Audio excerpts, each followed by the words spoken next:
This is KFGO for a Cause, brought to you by Neil Van Dam and the Van Dam Financial Group. Neil, welcome back to the studio. Good morning. And Billi Zielinski is with us today from Make-A-Wish, North Dakota. Billi, welcome to the KFGO studios. Thank you so much. Good morning. So give us a little education on Make-A-Wish, North Dakota. Everybody probably has their own idea of what a Make-A-Wish is or a Make-A-Wish kid. But tell us sort of who you are and your mission at Make-A-Wish North Dakota. Sure. So I've had the privilege of leading Make-A-Wish North Dakota for almost 12 years now. And our mission is together, we create life-changing wishes for children with critical illnesses. And one thing I would like your listeners to know that it is critical illness. That means that it could be degenerative. It could put the child's life in jeopardy. It doesn't always have to be a terminal illness. Now, I'm not going to say that we don't lose kiddos. Unfortunately, that still is part of the job, and it's the hardest part of our job. But a lot of them go on to thrive and survive, and we get graduation announcements, wedding announcements, birth announcements, and we have a lot of alumni who are still engaged in our program. We have granted over 1,100 wishes to kids in North Dakota since our inception in 1985. And so our vision is to make sure that we're reaching every eligible child because, as you may know, when a child receives a diagnosis, it can turn the whole family's life upside down. I mean, there's just no space for the siblings. I mean, you're getting told, no, you can't go to school or go over to that sleepover. And what Make-A-Wish does when we are able to enter through a referral, and we'll talk more about that, we're able to say yes. What would give you the most hope? What would give you the most joy? And that's when we come into the lives alongside a lot of volunteers who help fulfill our mission. We can't do what we do across the state of North Dakota because we're all the way on this side. We have 185 volunteers who help fulfill our mission wherever the child is, who really sits down and has that personal connection with the child and the family to discover what wish would happen. Would give them the most joy. And so our referral sources are medical professionals, a parent or a legal guardian, or a family member who has enough information about the child they can refer. And it's a pretty easy process. It's online, or you can give us a call. And then once that referral happens, then you're off to the races on a wish journey and making that happen. How long have you been with Make-A-Wish North Dakota, Billi? Yeah, so in October, it will be 12 years. Wow. Yeah. And did you have a connection to Make-A-Wish before you joined the team? So I'll try to keep it brief. I definitely had known about Make-A-Wish like many people do, and I had actually had my husband's cousin had a wish to have a gaming setup. It was not the gaming at that time. It was a pool table and a dartboard and things like that. So I'd known about the impact of Make-A-Wish. But we had moved back to the area in 2012, and I actually was diagnosed with breast cancer. And I didn't work. I just got myself healthy for the year. And then I started doing informational interviews because I have a unique background of business and government and returned Peace Corps volunteer, et cetera. And so I wanted to really be intentional about what I wanted to do the rest of my life. And so I started doing informational interviews, and I actually met with Pat Trainer from Dakota Medical Foundation, and he had said to meet with this other individual who was recruiting for this position. And I've had the skill set to be able to fulfill an executive position, but more so than that, Amy, I had the passion. I understood what it meant. I mean, I didn't just have breast cancer. My whole family had breast cancer. They were around me. They were my support system. And so I knew what families were going through. I could have empathy. Not exactly. Not everything's different, and I don't make it about me at all. I just know that I have that perspective. And that's why I think it's so important to have that joy and hope in people's lives when it can be pretty dark. What a good story. What a great I'm story. I'm just so caught up on the 12 years because I remember when you first started, I went over there and I was relatively new in the Make-A-Wish kind of idea of what it is with my dealings with Cam Casey, and we had met, and you were the new person in charge at the time, and I was thinking it was like 4 years ago, to be honest. I only look 4 years older. We didn't age at all. Neil, you have a connection to this organization too. You have a connection to Camp Casey. You were just looking through the booklet and you were like, I think I know half these kids. Yeah. No, it's fun. Like Eli stands out to me right away. I've seen him at kind of every car show ever since then. He's just always so proud to be in front of his car and talk about that you want to talk about that story just to give kind of one? Sure. Not to catch you off guard there. Yeah, no worries. I don't know all 1,100, but Eli's, yes, he was one of the first really when I was started, and his late uncle had passed away, and he had a 1974 Trans Am, and at the same time, Eli had been diagnosed with, I can't remember, was it lymphoma? Anyway, it was a cancer. And so what his wish is to have his Trans Am restored. And he actually was able to even get his driver's license in his uncle's Trans Am. And it's a beautiful white Trans Am with a blue eagle on the hood. And it's just, and he, not only as Neil referenced, he appreciated that wish so much that he wanted to pay it forward. So actually he would do toy drives during the car shows and give toys to us for our kids when we did meet and greets and such. No, it has to be so cyclical, like every other organization that's serving kids, in that like those kids end up coming back and being your biggest cheerleaders, your biggest supporters, your biggest advocates, I would assume, and the families that go along with it. Right. I mean, I can tell the stories all, but I can't tell them better than they can, right? Yeah. Because they've experienced it. They know the nuances. They feel it. Whereas I can share a little bit, but I feel like they are the best ambassadors when they want to. I mean, we don't ever expect. That's one thing when we grant the wish, the child and the family can say thank you and go about their business. But some do want to give back. Either I want to speak at an event and share my story, or I want to do something like Eli and I want to have an event where I'm going to, have a toy drive for people. Actually, we even have two of our board members are Wish parents, and we have a candidate right now who's being considered, who's a Wish child, to be on our board of directors. Do you have a favorite wish that you have granted over the time that you've been there? That one that just sticks out in your mind that you were like, oh, this was I'm sure you loved every single one of them, but we all have our own personalities and things that we might connect with a little bit more than others. I would say, yes, every one of them is my favorite. I would just highlight one that really does stick with me a lot, and I think about him a lot. His name is Keaton, and he had cystic fibrosis.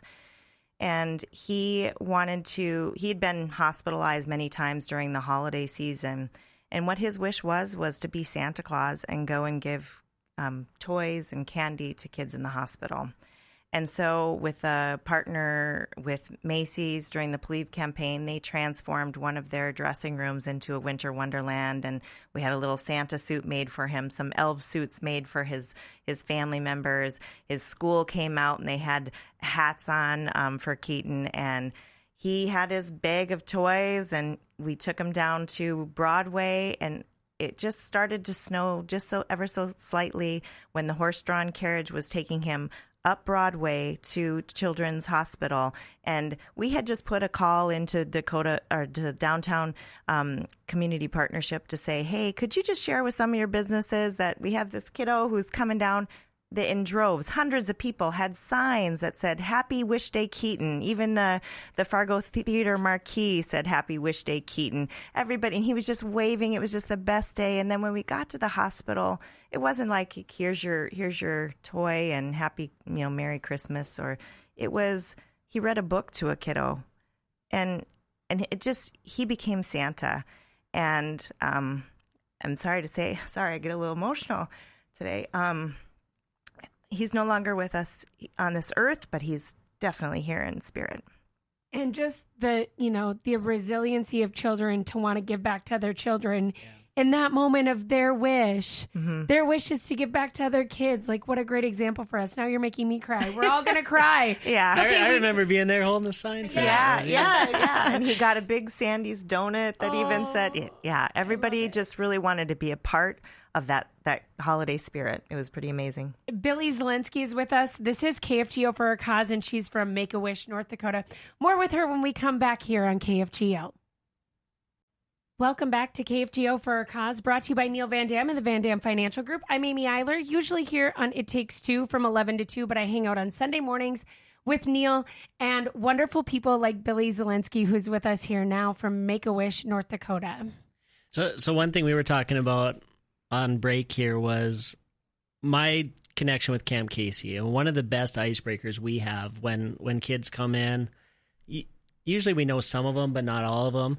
The conversation that starts getting people rolling is, what was your Make-A-Wish? Because there's so many different ones. And I've been involved with camp for a very long time. So some of my friends are 30, 40 years old talking about their old wish. And one of them that really stood out to me, her name's Bailey. She was talking about when she went to Disney World. And Disney World, I would say probably like 30% of the ones are Disney related. Yep. Oh, yeah? Just from my experience. Is it 50% want to go to Disney World? Half. I mean, They're for amazing. good reason. I just went and I'm obsessed. So I get it. But Bailey's story was so funny to me because she was probably 6 or 7 at the time when she went. So she was your token, bald, chubby cancer kid that, really stands out in the crowd. But they got VIP treatment. So they got to go to the front of every line and never waited in line for a ride at all. And she got to one ride, and then there was another, I don't know if it was Make-A-Wish, but another VIP type person. And so they had to wait like 2 minutes to get on the ride. And she was throwing just a fit that she had to wait. And her dad basically humbled her and said, "Hey, you see all these people? They wait 2 hours for this ride. You don't know how good this is." But then she was talking about as an adult going back, and yeah, Disney World's a much different experience when you don't get the Make-A-Wish. When you're not a Make-A-Wish kid. Yeah. I think in addition to the Disney partnership, which they actually granted as an organization when we first, as an enterprise in 1980, when it was first founded on $37.37 is what the board started with to open their bank account. They granted Bopsy his wish to go to Disneyland. So they've been with us since the beginning, and they make it all magical. But in addition, in Disney World in particular, we partner with Give Kids the World, and they stay at this magical place unto itself. And generally, the kids like that they can have ice cream for breakfast, lunch, and dinner, which is really great for them. And they have their own villa, and they're all Make-A-Wish kids at the village. So fun. Yeah. So Disney partners with you as like a larger organization, like the Make-A-Wish. So you're partnering with them all the time to make the Disney dreams come true. Yes, absolutely. So we are a federated model.